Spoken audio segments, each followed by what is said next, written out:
what history tells us? History tells us that all pandemics, from the Black Plague of the 14th century to the Spanish flu of 1918, have left the way they came.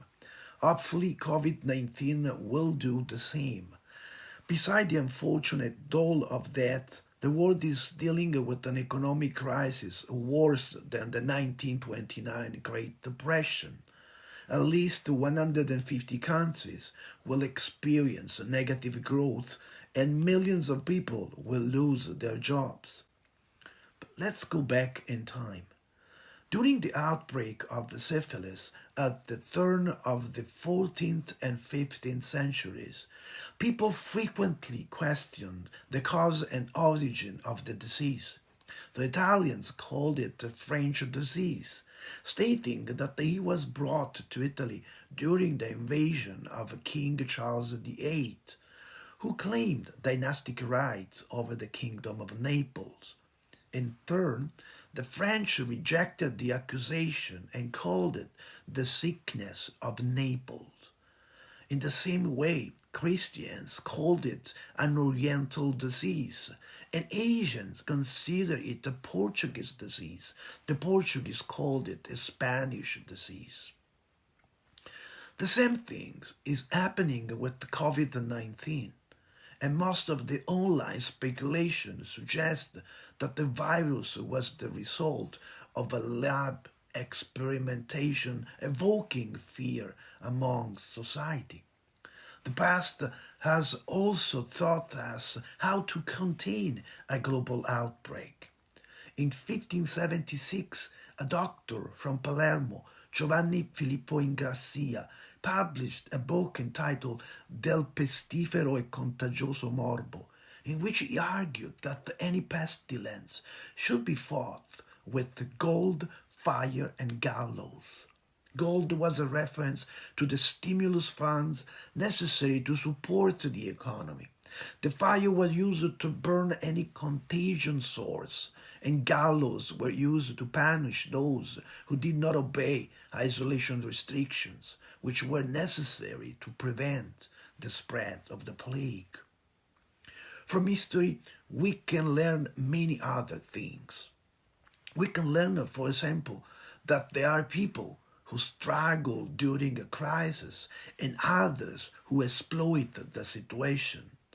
Mobsters are some of those who end up exploiting crisis and prospering. Let's take the Italian example.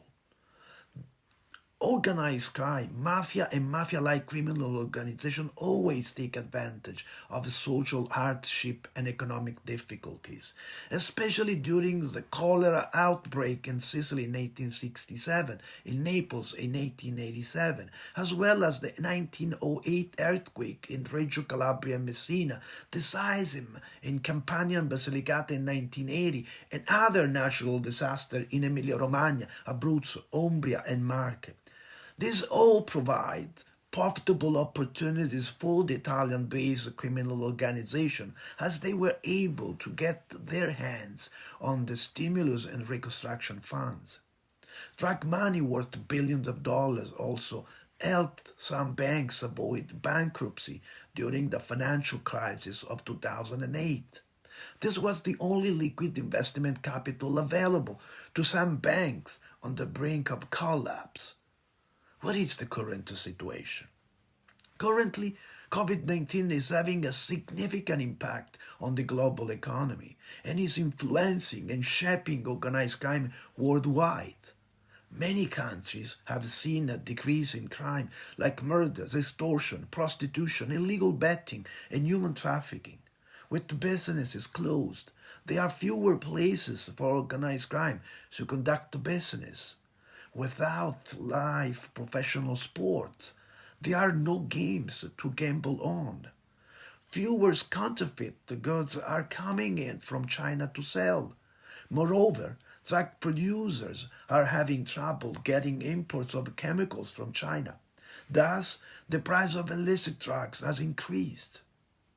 In many countries, Criminal groups or associates have distributed food and other essential items, taking advantage of the absence and delays of state intervention.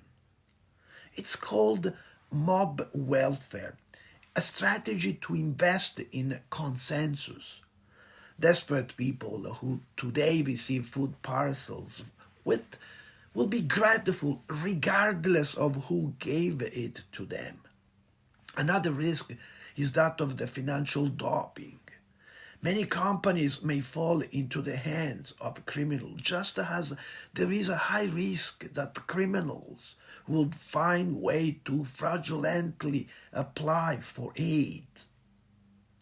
In coming months, we will witness a lot more corruption, as organized crime is capable of adapting rapidly to systemic weaknesses.